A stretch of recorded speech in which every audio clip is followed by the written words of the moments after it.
Joining us now, back on the campaign trail for her father. She just gave birth to a beautiful baby boy, Theodore James. Ivanka Trump is back with us. How are you? I'm doing very well, thank you. Congratulations. Easter Sunday, right? Easter Sunday. He is a special little boy, so we are in heaven. Little Theodore is making us very happy already. So, you know, it was funny because throughout the campaign, your dad kept saying, well, any minute now my daughter could have, and then the next week, any minute now I'm expecting that my grandchild will be here. And I guess this is now your father's 8th grandchild, right? His 8th grandchild and my 3rd child. So he made me particularly impatient this time around by constantly alluding to the fact that it was any minute. Yeah. The last few weeks seemed very slow. Well, I remember one time I saw you in the office. This was before, maybe your first, maybe your second child, I don't know. But you worked right up until you gave birth. You worked, I think, up until the day before, right? Well, I actually view the time before giving birth as the calm before the storm, if you will. So I'd prefer to spend the time recovering afterwards and spending the time with the kids and with my baby, which is what I'm doing now. But I'm calling into you, Sean, because we adore you, and obviously I love the opportunity to chat. So not quite on the trail per se, but at home enjoying the baby. You'll be back on the trail. I have no doubt pretty soon. Let me ask you about your dad and all the charges. Every time it comes up that your dad, comments that he has made. I asked this of Melania last night. Is really simple. Do people have a wrong perception of him? Does he say things that drive you nuts? Does he tweet things that drive you nuts?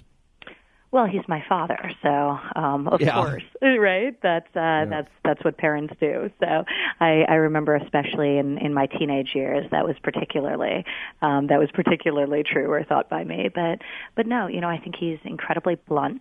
He's to the point. Whether people agree with him or disagree with him, I think they appreciate his candor, the fact that they know where he stands, and in politics, that is very rare. That is shockingly rare and sadly quite rare. So we hear politicians talk a lot with great conviction about numerous subjects without a strong feeling that they believe in what they're actually saying, as opposed to just listening to the advice of their teams, pollsters, campaign managers. And people know that's not the case with my father, that he speaks from the heart. So I think even on issues where people disagree slightly or disagree vehemently, I think they appreciate the candor. So it's who he is. He's incredibly authentic and he's incredibly true. And I think that's part of what is resonating to so many people, because it is so different from what you see traditionally in politics. Well, I think that's certainly been a big part of his success. I don't think there's any doubt about it. Is it hard on you when people attack him harshly, even though he punches back pretty hard himself? It is. It is, and most often it is not him that is starting the attack, and that part of the story often gets left out. So, the media response tends to be around his response as opposed to what instigated that response. So it has been interesting to watch that cycle after cycle as people have instigated arguments with him and he's responded forcefully. That's what he does. He's done that his whole life. He's not going to hit somebody, but if somebody hits him, he'll hit them right back, and that's his nature. So he's pretty unapologetic about it, and people know to expect that from him. It's funny because I brought this up last night. Both you and Melania encourage him, often to be, quote, more presidential. Explain that. Well, I think that I don't try to change him. I think he's obviously been very effective. Look at where he is. Nobody in this campaign would want to be anywhere other than his position on the Republican side. So, I do try to limit my advice on that front, but occasionally I throw in or lob in a request to ratchet it back a notch. Yeah. Does he listen? It depends what day of the week. Occasionally. Yeah. He's shown very good instincts for politics. We are not a political family. We have not been in politics. We're, certainly not a family of politicians. So this is not a family business per se. And he's really taken the country and arguably the world by storm. And it's an incredible thing. So, who am I to challenge him in terms of his methodology for doing that? He's been very, very successful. But it is hard when, I hear criticism. I'll say that is counterbalanced by an outpouring of support and love. You go to some of these events, and there's 25,000 people, and they're incredibly excited about his message and about his campaign, and they're excited in ways they haven't been excited ever in politics. So all the negativity is balanced by that, for me at least, as a daughter, and that helps me take it a little less personally when people say things that I know to be untrue. I think the other thing, when people say, make accusations about him as it relates to women, particularly, I find that interesting because, I am his daughter and he raised me to be a certain way. But, knowing him makes it a lot easier because I know that some of these accusations are just pure false. So that's helpful as well. He talks about the family weighing in on the decision to run. Where did you come down during that discussion? I really didn't. It's such a personal decision, and it has, such personal ramifications. Obviously, he has an amazing business that he's built that's never been stronger. We love what we do. He loves to build. I think first and foremost, that's what he does best. He loves being on construction sites. He loves touring our projects between Doral and Miami, Florida, between the old post office in Washington, D.C., right on Pennsylvania Avenue, between Turnberry. These are all major active construction projects that he would very much enjoy visiting and working on. And he gave up a lot, not just in terms of, the personal attacks and the nastiness of politics, but also in terms of his personal passions and real estate to do this. And, obviously we're a family business, so we have a lot of fun together.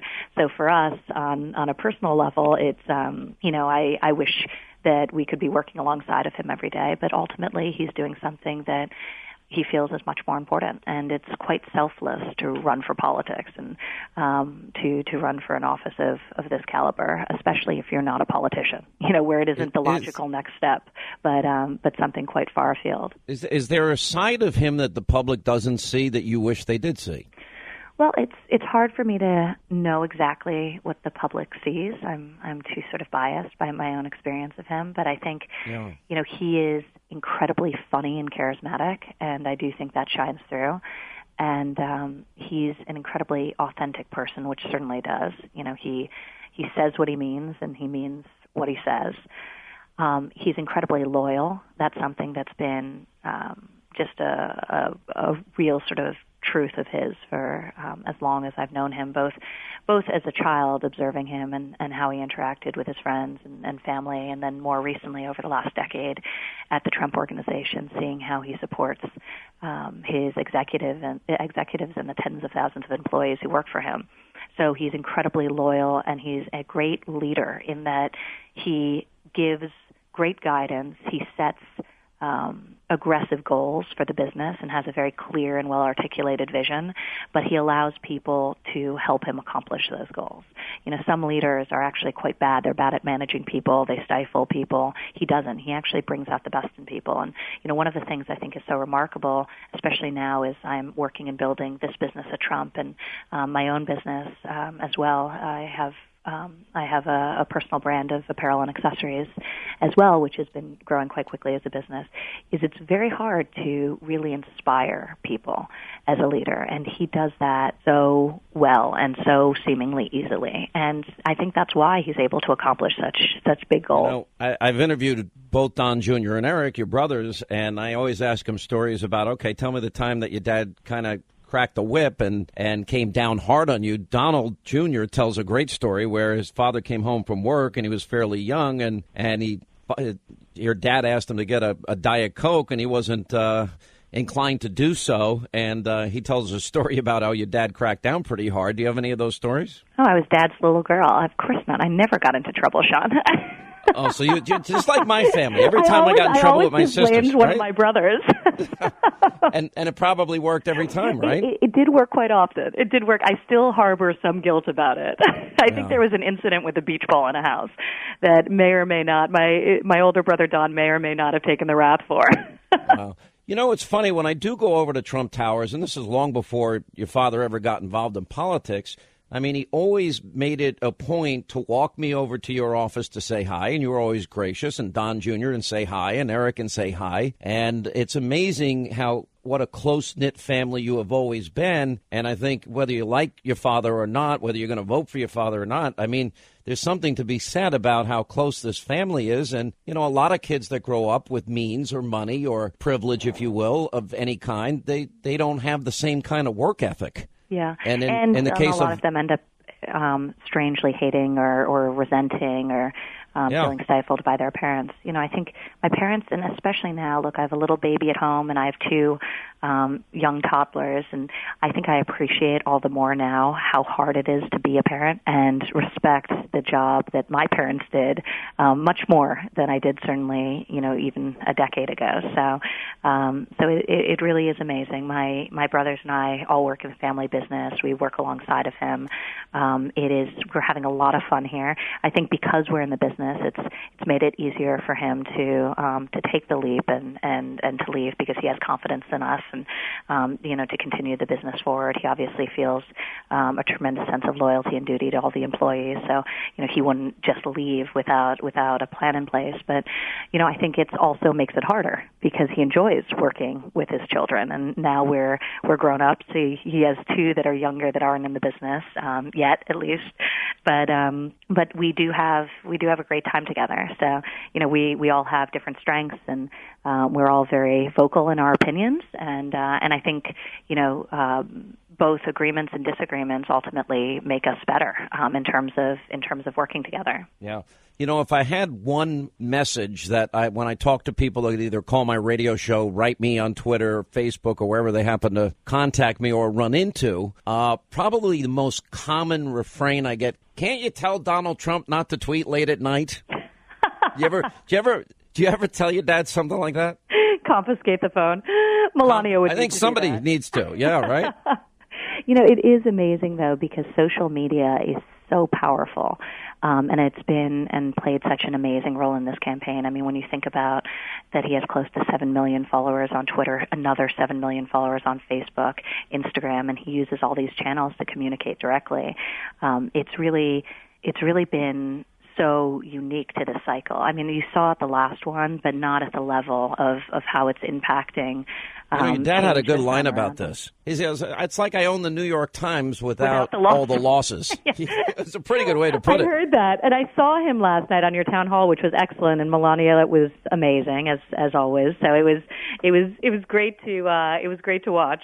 It was a lot of fun. All right. You know, one thing I will say, and I think this is for every family that runs, and I know John Kasich's family, and I know Ted Cruz's family, and I know all the other candidates that I've known throughout the years. I do think it is particularly hard on families, and I don't think people truly understand how difficult it is on everybody in a family, because politics right now is just a blood sport. And I don't envy any of the families and what they have to go through in this process. I think it's very difficult, but it also is kind of nice. I know people want to meet the families of candidates as well. So we've been trying to introduce them to our audience when we get the opportunity. And as always, we really appreciate your time. I appreciate it as well, Sean. Thank you so much. And thanks to all your listeners. All right. Thanks, Ivanka. Appreciate it.